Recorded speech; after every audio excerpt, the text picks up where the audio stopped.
ఈ సమ్మర్ వచ్చిందంటే చాలు వాటర్ మిలన్ ఎక్కువగా దొరుకుతూ ఉంటాయి. వాటితో మనం ఇంట్లోనే ఈజీగా టూటీ ఫ్రూటీస్ అయితే చేసుకోవచ్చు. ఫస్ట్ అయితే వాటర్ మిలన్‌కున్న green colour, pink colour part మొత్తం తీసేయాలి. చిన్న చిన్న ముక్కలుగా కట్ చేసుకొని మనం ఒక కప్ తీసుకొని కొలుచుకోవాలి. నాకైతే 4 కప్పులు అయితే ఉన్నాయి. స్టవ్ పైన 1 లీటర్ వరకు వాటర్ మరిగించుకొని ఆ ముక్కలనైతే అందులో వేసుకోవాలి.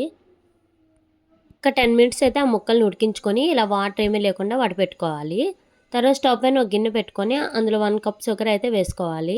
4 కప్పులు వాటర్ మిలన్ ముక్కలకి 1 కప్ షుగర్ అయితే వేసుకొని కొంచెం వాటర్ వేసి అయితే ఇలా కరిగించుకోవాలి. అందులో కొంచెం వెనిలా ఎసెన్స్ వేసుకోండి. ఫ్లేవర్ బావుంటుంది. షుగర్ మొత్తం కరిగిపోయినాక మనం ఉడికించి పెట్టుకున్న ముక్కలనైతే అందులో వేసుకోవాలి. షుగర్ వాటర్ మొత్తం అబ్జర్వ్ చేసుకున్నంత వరకు ఉంచుకొని తర్వాత స్టవ్ కట్టేసి ఇలా కప్స్‌లో అయితే వేసుకోవాలి. ఇలా కప్స్‌లో వేసుకున్నాక మన దగ్గర ఉన్న ఫుడ్ కలర్స్ అయితే వేసుకొని కలుపుకోవాలి. నా దగ్గర 4 ఫుడ్ కలర్స్ అయితే ఉన్నాయి. అవైతే వేసుకున్నాను.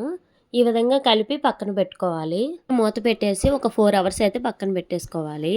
4 అవర్స్ తర్వాత ఒక ప్లేట్‌లో మొత్తం ఆరపెట్టుకోవాలి. తొందరగా ఆరిపోతాయి కదా అని ఎండలో అయితే ఆరపెట్టుకోకూడదు. ఫ్యాన్ కింద పెట్టుకుంటే ఆటోమేటిక్‌గా అవే డ్రై అయిపోతాయి. ఇలా డ్రై అయినవి ఒక బాక్స్‌లో స్టోర్ చేసుకుంటే మనకి ఎన్ని రోజులన్నా పాడవకుండా ఉంటాయి. ఫ్రూటీస్‌ని సమ్మర్‌లో మీరు కూడా ట్రై చేయండి.